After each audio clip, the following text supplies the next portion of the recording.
আজ থেকে পরীক্ষা শুরু হয়েছে। এই পরীক্ষায় ওকে আনতে গেছিলাম, হয়ে গেছে 10:30টার মধ্যে ছুটি। এসে গেছে। পরীক্ষা কেমন হয়েছে?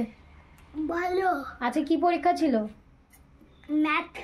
বলছে ম্যাথ হয়েছে, ভালো হয়েছে। দেখা যাক, ভালো বললে তো হবে না, খাতা দেখলে বুঝতে পারবো কেমন পরীক্ষা দিয়েছে। যাই হোক, ড্রেসটা খুলে দিই আর এখন এই সমস্ত কাজগুলো করব। তো ওকে স্কুল দিয়ে একটু ঘুমিয়ে পড়েছিলাম, নাহলে এতক্ষণ কাজ হয়ে যেত। তারপরে এই আস্তে আস্তে এত তাড়াতাড়ি কাজ করে কী করবো, তাই না? চল। আমার ছেলের কীর্তি দেখো, এই ঝুড়িটার মধ্যে ওর গাড়িগুলো রাখা থাকে। ওকে বলেছিলাম বাবা নামাস না, এগুলো তুই গুছিয়ে। বলছে তুমি চিন্তা করো না, আমি গুছিয়ে দেবো। এই দেখো সব চেদিরে রেখে দিয়েছে, কিচ্ছু খেলবে না, এগুলোকে সব চেদিরে রেখে দেবে। এগুলো এখন সব গোছাতে হবে, এগুলো আমার বলো না বাড়তি কাজ। আর এই যে এই বক্স নিয়ে এখন কি খেলা হয়েছে, এই বক্সগুলো নিয়ে এখন প্রত্যেক দিন খেলবো। তো বাবাকে বলবো বক্স এনে দাও, আমি খেলবো। এই বক্স নিয়ে এখন উনি খেলবে, বক্সগুলো এনে দিয়েছে ওর বাবা।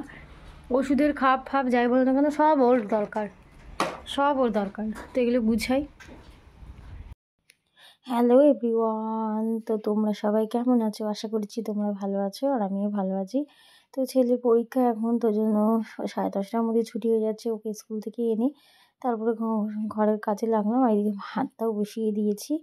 আর এদিকে সকালবেলা উঠে গপুকে তোলাও হয়ে গেছে, তো ঘরগুলোকে ঝাড় দিয়ে নিচ্ছি। আর প্রত্যেক দিন খাটের তোলা ঝাড় দিই, তাও এত নোংরা প্রত্যেকটা দিন। মানে ওই যে সব কাগজের টুকরো টুকরো, ওই কাগজ নিয়ে খেলা, সব খাটের তলায় ফেলবে। তো ওগুলোকে ঝাড় দিয়ে সব বের করে নিচ্ছি। আর এদিকে উঠানটাও ভালো করে ঝাড় দিয়ে নিচ্ছি, আজকে রোদটাও সেই দিয়েছে। তো উঠানটাও ভালো করে ঝাড় দিয়ে নিচ্ছি। তোমাদেরকে তো প্রতিদিন ভিডিও শেয়ার করা হয় না, তো মানে তোমাদের যেটুকু শেয়ার করি তার বাইরেও যে এত কাজ করি সেগুলো আর দেখানো হয় না। তো এদিকে উঠানটা ভালো করে ঝাড় নিচ্ছি, আর 4 বেলা করে উঠান ঝাড় দিতে হচ্ছে, কারণ বাড়ির সামনে পাতা পড়ে থাকলে কীরকম লাগে না, মানে ঝাড় দিয়ে নিই। তো আমি একবার ঝাড় দিলাম, আবার চান করার আগে আরেকবার ঝাড় দেবো। তো এরকম ঝাড় দিতেই থাকি। আর প্রচুর পাতা, সামনেই বড় বড় গাছ। আর এখন তো পাতা ঝরারই সময়, তো পাতা ঝরছে আর ঝাড় দিচ্ছি। তো এদিকে এইগুলো সব ঝাড় দেবো। এই সামনেটা, আমার বাড়ির এই সামনেটায় চাতাল করা আছে, তো এগুলোও ভালো করে ঝাড় দিয়ে নেবো। তো ঝাড় দিয়ে ভালো করে ধুয়ে নেবো। তো আর ছেলে একটু স্কুল থেকে এসে একটু বাইরেই খেলছে। আর এখন রোদের তেজ প্রচুর দিয়েছে। আমি বলছি বাবা বেশিক্ষণ খেলিস না, ঘরে খেল, আর বাইরে যাস না, ছেলে ধরে নিয়ে চলে যাবে, এরকম করে ওকে বলছি। তো ঘরে ঢুকে গেছে। আর এদিকে উঠানটা ভালো করে ঝাড় দিয়ে নিয়েছি। আর প্রত্যেক দিন এরকম করে ঝাড় দেওয়া, আর আমার ঝাড় না দিলে, পরিষ্কার না থাকলে ভালো লাগে না। তো এদিকে আমি এদিকটাও ভালো করে ঝাড় দিয়ে নিয়েছি। ঝাড় দেওয়ার পর গাছে জল দিয়ে দেবো। আর এখন তো গরম, মানে রোদ যা পড়ছে, সব গাছগুলো ছাওয়ায় এনে এনে রাখলাম। তো এদিকে আমি তুলসী গাছটাও ছায়াতে রেখে দিয়েছি। আর এদিকে উঠানটা ভালো করে ঝাড় দিয়ে নিচ্ছি। ওই সে পাকাটা ঝাড় দিয়ে গেছে, আর আমি একদিকে ঝাড় দিচ্ছি আর একদিকে পাতা পড়ছে, এই চলছে।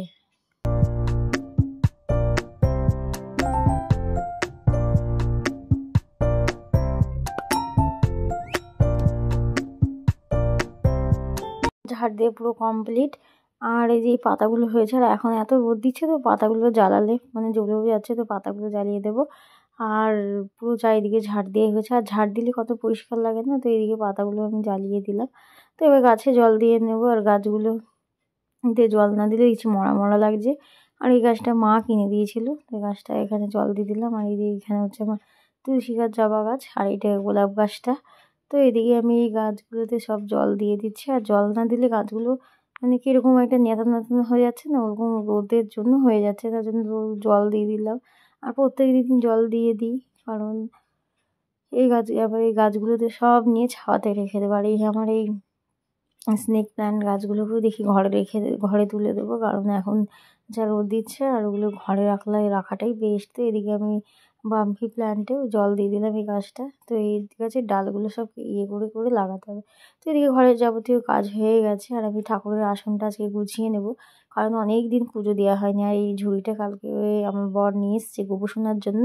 তো ঝুড়িটা বেশ ভালো হয়েছে, ওকে কোথাও ঘুরতে নিয়ে গেলে এই ঝুড়িটা করে ওকে নিয়ে নেওয়া যাবে। আর এই ড্রেসটাও নিয়ে এসছে সঙ্গে, তো এই ড্রেসটাই আজকে পরিয়ে দেবো। তো পুজো দিয়ে আমার কমপ্লিট হয়ে গেছে, গপুকে ওই ড্রেসটাই পরিয়েছি, বেশ দারুণ লাগছে। আর পুরো ফিটিংস হয়ে গেছে। আর এই ঠাকুরের আসন গোছাতে আমার 1-1.5 ঘন্টা লেগে গেছে।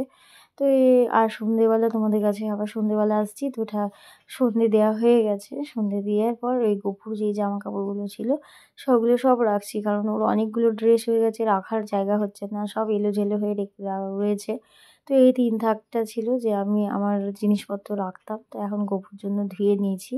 তার জন্য গপুর জন্য সমস্ত জিনিস রাখছে। আর গপুর ড্রেস রাখার জন্য সুবিধা, ওর বালিশ, কাঁথা, কম্বল, তারপরে ওর জুয়েলারি তো সব এখানে। আমার ছেলে আবার প্রণাম করতে এসছে গপুকে। আর এই যে ঝুড়িটাও ভালো করে রেখে দেবো, কোথাও নিয়ে গেলে ওকে নিয়ে যাবার। আর আগে ওই রেড কালারের ঝুড়িটাতে রাখতাম, তো মানে জায়গা নেই, আর সব এক জায়গায় ঘেটে ঘোয়া হয়ে গেছে। তার জন্য ওই এই ৩ থাকেরই এটাতে সমস্ত জামাকাপড়, যার যেগুলো এখন লাগবে না, যেহেতু এখন একটু গরম গরম পড়ে গেছে, তো জন্য ওকে আর সোয়েটার পরাচ্ছি না। তো ওগুলো সব কেচে কাচাই আছে, সবগুলো ঢুকিয়ে রেখে দিলাম। আর রাতের বেলায় ওকে ওই সুতির একটা জামা পরিয়ে আর তার উপরে কম্বল দিয়ে শুইয়ে দিই। তো এদিকে ওকে সমস্ত জিনিসপত্রগুলো গুছিয়ে রেখে দিচ্ছি, আর ছেলেকে ওদিকে পড়তেও বসিয়েছি, কারণ ওর পরীক্ষা চলছে। আমি বললাম তুই লেখ, ওকে লিখতে দিই, আমি এগুলো গুছিয়ে নিচ্ছি, কারণ ওর সামনে বসে থাকা, তাহলে আমি বসে থাকা থেকে আমার একটা কাজ হয়ে যাবে। আর বসে থাকলে ওই লেখলে করবো, আমি বললাম না লিখলে, ওকে টাইম দিয়ে এসেছি যে এই টাইমের মধ্যে লিখবার। এর মধ্যে ওর সমস্ত জুয়েলারি রয়েছে, অনেক কিছুই রয়েছে, ছোট ছোট চুড়ি, তারপরে মালা, কানের ওকে পরায় না যেহেতু ছোট। আর এই যে ৩ থাকের মধ্যে ৩টে জিনিসপত্র রেখে দিচ্ছি, আর যেটা সবসময় লাগে সেটা মাঝখানেই রেখেছি। মেনলি ওর জামা কাপড়ই এর মধ্যে রাখা, তো ৩টে তাকই ভরে গেছে জামা কাপড়ে। তাহলে যখন ও এসেছিলো একটাও জামা ছিল না, তারপর আস্তে আস্তে কত জামা হয়ে গেছে। তো এই ঝুড়িটা বেশ সুন্দর হয়েছে, মানে গপুর জন্যই তৈরি এরকম একটা ব্যাপার। তো এদিকে আমি সন্ধে টন্ধে দিয়ে সমস্ত কিছু গুছিয়ে নিয়েছি। আর আজকে সেরকম ভিডিও দিলাম না, বড় ভিডিও। আর এই যে এখানে এই কোণাটাতেই রেখেছি, কারণ সিংহাসনের উপরে আর জায়গা নেই। তো কেমন লাগলো তোমরা জানিও।